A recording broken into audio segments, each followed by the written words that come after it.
Hi, everybody. It's Rabbi Slomovitz from the Jewish Christian Discovery Center. Hope you're doing well.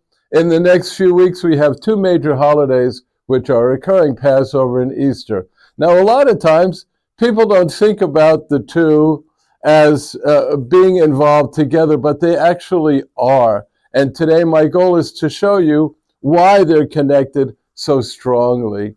Obviously, Jesus, as a Jewish person, as a practitioner of Judaism and as a rabbi, would have celebrated Passover his whole life.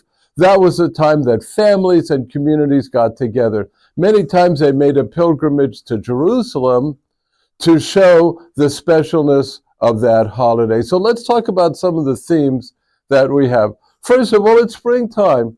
So this would have been a time of renewal, a time of thinking about the crops that were going to be planted, the animals that were going to be born, and it was a time of hope.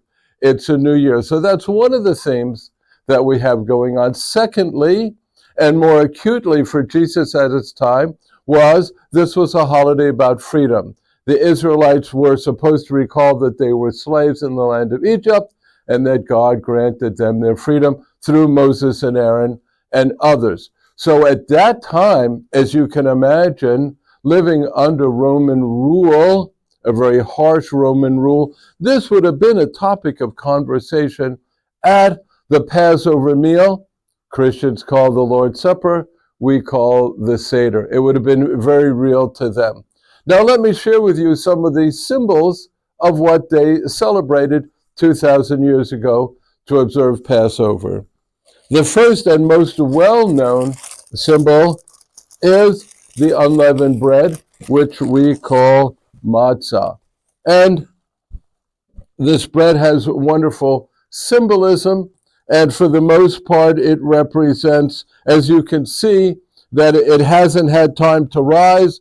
These are products made without leavening in them, so what you have here is the most simplest of foods, flour and water, mixed together. Now this was made by a machine, but if it was made by hand, it would have been flattened and more circular. So this is the first symbol of the Seder meal, the Lord's Supper meal, that you take this bread. It has many meanings. I don't want to crack it here, but it breaks real easily, and there's a lot of symbolism to this holiday. When you break something like that so easily, you can talk about the freedom that we enjoy and how quickly it can go away. We can also talk about the sacrifices that the Israelites made as slaves. Now, another item which I didn't bring with me, but it makes sense, is that back then, 2,000 years ago, they had something bitter that they tasted to remind them of the bitterness of slavery. So, when you have the Lord's Supper meal, and Jesus is taking a piece of unleavened bread or matzah, or he's taking something bitter and giving it a meaning, we want our Christian friends to understand that at the time of Jesus, this was already representing about 1,800 years of history, maybe more.